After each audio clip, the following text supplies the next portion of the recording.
اور اللہ تبارک و تعالیٰ، اللہ جس کی ہم عبادت کرتے ہیں، اس کی بندگی کرتے ہیں، اس کی شان اللہ نے قرآن کریم میں بیان فرمائی۔ جب اللہ تبارک و تعالیٰ کی طرف اللہ کے نبی نے لوگوں کو دعوت دی اور بلایا، قولوا لا الہ الا اللہ، اے مکہ کے لوگوں لا الہ الا اللہ کہہ لو۔ مکہ ہی نہیں، پورے سنسار کی دعوت تھی، سنسار کے لیے دعوت تھی۔ قولوا لا الہ الا اللہ تفلحوا، لا الہ الا اللہ کہہ لو کامیاب ہو جاؤ گے، اللہ کے سوا کوئی معبود برحق نہیں۔ مخالفت کی مکے والوں نے، خود چچا ابو لہب نے مخالفت کی، خود ابو جہل نے مخالفت کی۔ کیا وہ لا الہ الا اللہ کا معنی اور مطلب عرب ہونے کے باوجود نہیں جانتے تھے؟ وہ جانتے تھے کہ اللہ کے سوا کوئی معبود نہیں، حالانکہ وہ اللہ کو مانتے بھی تھے، خانہ کعبہ کی حفاظت بھی کرتے تھے، گلاب کعبہ بھی چڑھاتے تھے، جاروب کشی، جھاڑو اور برتن بھی وہاں کرتے تھے، آب زمزم حاجیوں کو پلایا کرتے تھے، حاجیوں کے لیے کھانے پینے کا انتظام کرتے تھے۔ مینا کی وادی کے اندر 3-3 4-4 دن کا جو قیام ہوا کرتا تھا، اس میں صرف ایک آدمی کے خیمے کے سامنے حضرت خالد بن ولید کے والد تھے، جنہوں نے اعلان کیا تھا مکے میں جتنے دن قیام کرنا ہے کسی کے خیمے میں آگ نہیں جلنی چاہیے سوائے میرے خیمے کے۔ سب کے کھانے پینے کا انتظام اکیلے کرتے تھے۔ جی جناب، اتنی عقیدت، اتنی محبت تھی مکے سے، مکے والے سے۔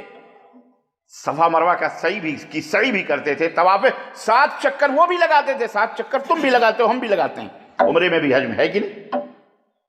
مکہ والے یہ سب کرتے تھے۔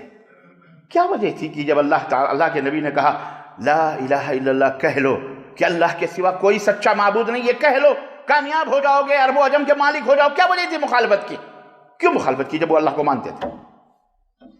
سمجھ میں بات آ رہی کہ نہیں آ رہی؟ نقطہ ہے کہ نہیں ہے؟ سوال ہے کہ نہیں سوال ہے؟ اس کا جواب بڑا وسیع ہے، بہت چھوٹا سا جواب ہے، بالکل جس کو اقبال نے کہا تھا کہ سمجھ میں نقطہ توحید آ تو سکتا ہے، سمجھ میں نقطہ توحید آ تو سکتا ہے، تیرے دماغ میں بت خانہ ہو تو کیا کہیے؟ تیرے دماغ میں بت خانہ ہو، بہت چھوٹا سا نقطہ ہے توحید کو سمجھنے کا، اللہ کی قسم بتلا رہا ہوں، بہت چھوٹا سا نقطہ ہے۔ کفار مکہ نے انکار کیوں کیا پتہ ہے؟ کفار مکہ نے انکار اس لیے کیا کہ ہم نہیں مانتے اس کو کہ انہیں لات، منات، عزا، ابراہیم، اسماعیل، مریم، عیسیٰ علیہم السلام، یا لات منات کو الگ کر دیں، انبیاء علیہم السلام کی جو تصویریں، جو اسٹیچو انہوں نے اپنے ہاتھوں سے بنائی تھی، وہ جانتے تھے کہ یہ کلمہ پڑھنے کے بعد محمد یہ چاہتے ہیں کہ یہ سب کا انکار کر دو، لا الہ، یعنی ہم نے ان کو معبود، وہ جانتے تھے کہ یہ معبود ہم نے بنایا ہوا ہے، ان کو انکار کرنا پڑے گا، اور ہمارے باپ دادا یہ کرتے تھے، ہم کیسے انکار کریں؟ اور معبود کیا تھے وہ؟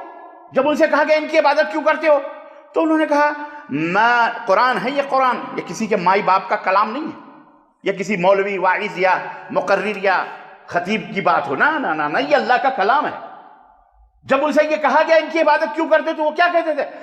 ما نعبدهم الا لیقربونا الی اللہ زلفا، ارے ہم تو ان کی عبادت یعنی بکرے ذبح کرنا، جانور ذبح کرنا، یا ان کو عبادت کیا تھی ان کی بتاؤ، یہ بھی میں آپ کو واضح کر دوں، حالانکہ کئی دفعہ میں نے واضح کیا ان کی عبادت کیا تھی، صرف سجدے ہی نہیں کرتے تھے وہ۔ جب غزوہ احد کے اندر تھوڑی سی ہزیمت مسلمانوں کو ہوئی، ابو سفیان پہاڑی پر چڑھ کر، احد پہاڑی پر کیا کہتے ہیں معلوم ہے؟ اس وقت کفر کی حالت میں تھے، لنا عزا ولا عزا لکم، اے مسلمانوں ہمارے پاس تو عزا بت ہے۔ کہاں تھا وہ؟ مکے میں تھا۔ مکے سے 450 کلومیٹر کی دوری پر ان کا عقیدہ تھا کہ وہ 450 کلومیٹر کی دوری پر بھلے ہے، لیکن اس کا تصرف، اس کا فیض یہاں تک پہنچ رہا ہے کہ آج اس کی برکت سے ہم کامیاب ہو گئے۔ تو اللہ کے حبیب صلی اللہ علیہ وسلم نے فرمایا کہ ہے تم میں سے کوئی اعلان کرنے والا؟ ان سے کہو لنا مولا ولا مولا لکم، ارے ہمارا تو پروردگار ہے، مولا ہے، مالک ہے، تمہارا تو کوئی مولا ہی نہیں۔ اس نعرے کا جواب یہ نعرہ دیا تھا اللہ کے رسول صلی اللہ علیہ وسلم۔ سمجھ میں بات آئی؟ وہ عقیدہ رکھتے تھے کہ ہم جہاں کہیں بھی رہتے ہیں، ہمارے بت یا ہمان جو مکے کے اندر جن کی ہم پرستش کرتے ہیں، ان کا فیض، ان کا نظر کرم، ان کی توجہ بالکل آج کل کا وہی نقشہ ہے جو چند کلمہ پڑھنے والے کچھ مسلمان عقیدہ رکھتے ہیں کہ شیخ عبد القادر جیلانی بغداد میں ہے، کرن جگمگاتی ہے، آفتاب رسالت مدینے میں ہے، کرن جگمگاتی ہے۔ بولو